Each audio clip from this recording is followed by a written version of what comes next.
अस्सलाम वालेकुम। आज का हमारा टॉपिक है पैट्रियटिज्म। पैट्रियटिज्म का मतलब होता है हुब्बुल वतनी। और जो ये लेक्चर्स आजकल आपके चल रहे हैं, इसमें जो मेन चीज़ है वो ये है कि आपको अंडरस्टैंडिंग भी दी जाए, ट्रांसलेशन भी बताई जाए, कहानी में स्टोरी में क्या हो रहा है इसके बारे में आपको इंफॉर्मेशन हो, और जो वर्ड्स भी आपके जो मुश्किल वर्ड्स हैं उनको हम आसान लफ्ज़ों में ला के आपको समझाएं ताकि आपके लेसन में क्या चल रहा है। लेकिन इस लेसन पे जाने से पहले मैं आपको ये कहूँगा कि चैनल को सब्सक्राइब, लाइक और शेयर करना मत भूलिएगा। चलिए अब चलते हैं अपने टॉपिक पे। तो टॉपिक है हमारा पैट्रियटिज्म। पैट्रियटिज्म का मतलब होता है हुब्बुल वतनी। हुब्बुल वतनी मतलब, इसको अगर आसान वर्ड में लेके आए तो हुब्बुल वतनी का मतलब होता है वतन से मोहब्बत। वतन से मोहब्बत, ठीक है, वतन से मोहब्बत। पैट्रियटिज्म वतन से मोहब्बत। Patriotism means love for the motherland. हुब्बुल वतनी का मतलब वतन के लिए मोहब्बत, और या डिवोशन टू वंस कंट्री, या किसी शख्स की अपने मुल्क से अकीदत या लगाव। अब ये लगाव का लफ्ज जो है ये हमने किस लिए लिखा? आसान उर्दू के लिए लिखा। डिवोशन का मतलब होता है अकीदत, वफादारी या लगाव, ठीक है, यहाँ पे बताया भी गया है।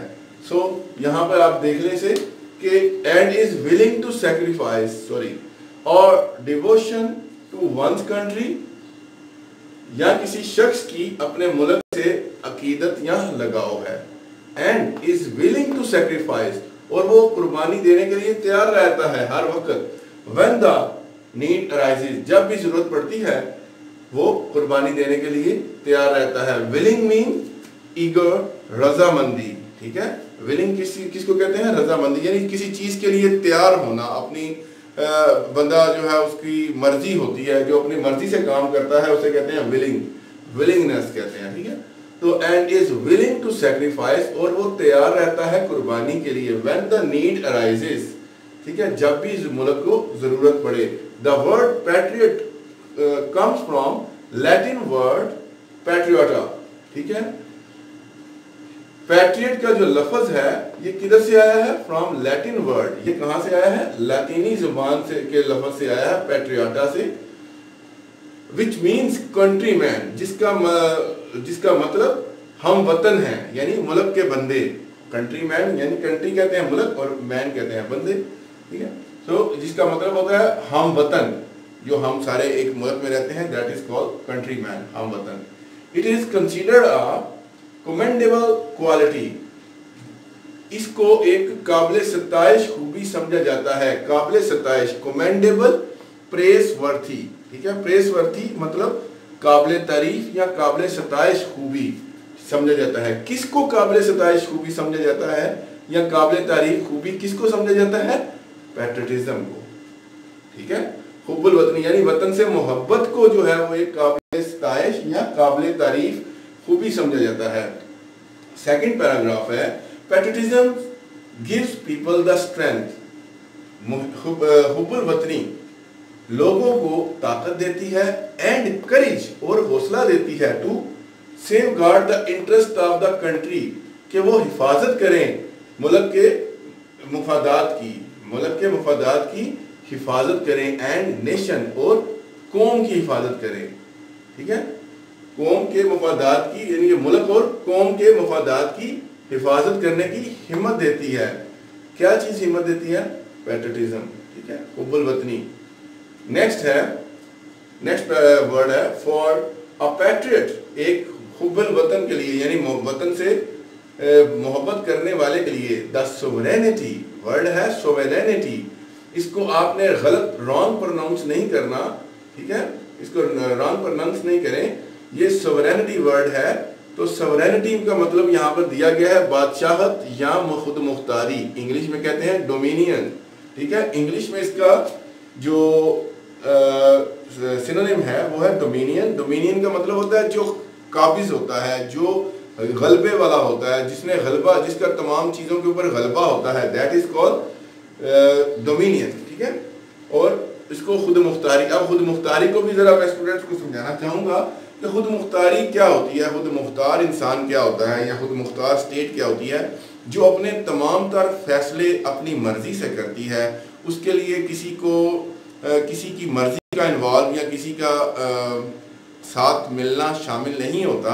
खुद मुख्तार कंट्रीज या खुद मुख्तार इंसानियत अगर देखी जाए तो खुद मुख्तारी का मतलब होता है कि तमाम फैसले आपने खुद करने हैं। जैसे हम आपको ये भी कह सकते हैं कि आप एक खुद मुख्तार स्टूडेंट हैं, आप मतलब आप अपने फैसले आप खुद करें, then we will call it खुद मुख्तारी। यहाँ पर जो सोवरेनिटी है उसका मतलब है खुद मुख्तारी या बादशाहत। फॉर अ पैट्रियट, एक मुहिब्बे वतन के लिए, द सोवरेनिटी यानी खुद मुख्तारी, इंटेग्रिटी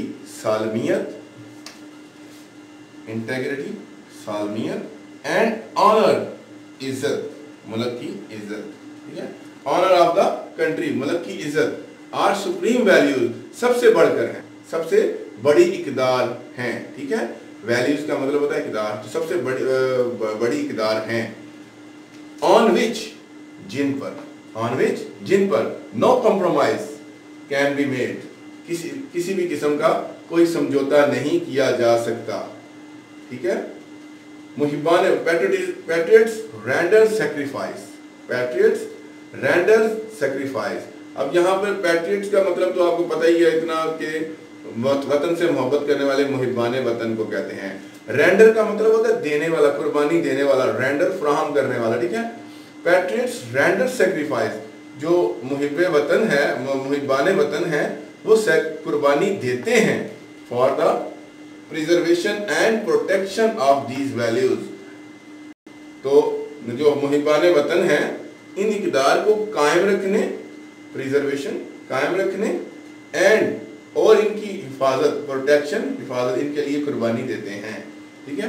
तो इसके बाद हम इसके नेक्स्ट पैराग्राफ में चलते हैं और इस साइड पर देखें जो प्रिजर्वेशन था, कंजर्वेशन, तहफ़्फ़ुज़ या हिफाजत के बारे में ये साथ। पैराग्राफ नंबर 3 में देखिए, Quaid-e-Azam was a nation builder. Nation builder किसको कहते हैं?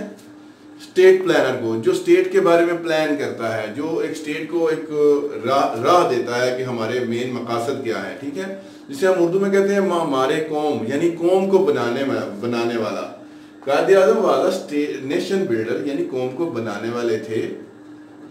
कायद-ए-आज़म हमारे कौम थे या कौम को बनाने वाले थे। एंड अ ग्रेट पैट्रियट, और एक बहुत बड़े मुहिब्बे वतन थे। He wanted to protect the values, वो इकदार को बचाना चाहते थे। सकाफत यानी कल्चर, सकाफत को बचाना चाहते थे। एंड ट्रेडिशन, और रवायात को बचाना चाहते थे।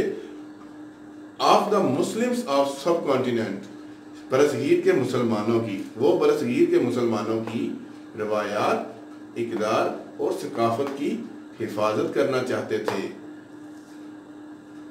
He gave the Muslims a sense of identity by securing a separate homeland for them. He gave the Muslims, उन्होंने मुसलमानों को दिया a sense of identity, एक पहचान का एहसास। इससे पहले देखें, इस बात को मैं डिफाइन करना चाहूँगा कि कायद-ए-आज़म से पहले जो था मुसलमानों के अंदर ये एहसास ही नहीं था कि वो एक अलग कौम है, ठीक है। कायद-ए-आज़म ने इसको डेवलप किया। एहसास तो बेशक मुसलमानों को होगा कि वो एक अलग कौम है, लेकिन इसको डेवलप करने में कायद-ए-आज़म का बहुत ज़्यादा हाथ था। कायद-ए-आज़म ने बहुत सी मेहनतों और मशक्क़तों और कुर्बानियों के बाद ये एहसास डेवलप किया था, ठीक है। Sense of identity, he gave the Muslims a sense of identity, उन्होंने मुसलमानों को एक पहचान का एहसास दिलाया।